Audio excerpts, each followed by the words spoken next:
నదీ స్నానం ఏ సమయంలో చేయటం మంచిది తెలియజేయగలరు అంటూ రాస్తున్నారు. ధర్మశాస్త్రం ప్రకారం ప్రతిరోజు చేయాలి, అవకాశం ఉంటే.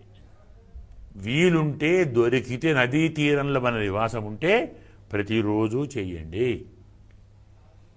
చెయ్యలేమండి, పూర్ణిమ, ఏకాదశి, ద్వాదశి, అష్టమి, అమావాస్య ఈ రోజుల్లో చేయండి. వీల్లేదు ప్రతి పూర్ణిమకు చేయండి, నెలకొకసారి.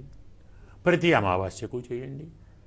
అది కూడా వీలు పడదు మాకు, ప్రతి ఋతువు మారినప్పుడు చేయండి, 2 నెలలకోసారి.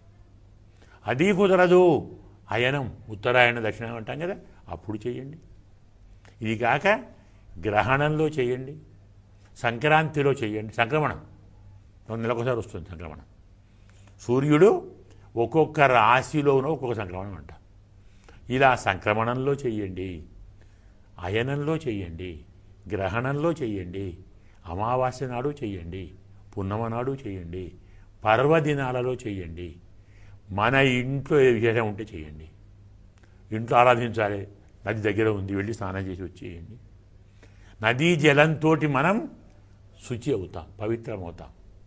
అది పారే నీరు కాబట్టి ఎక్కడెక్కడి నుంచో వస్తుంది కదా, ఎన్నో క్షేత్రాలు అందులో కలుస్తాయి.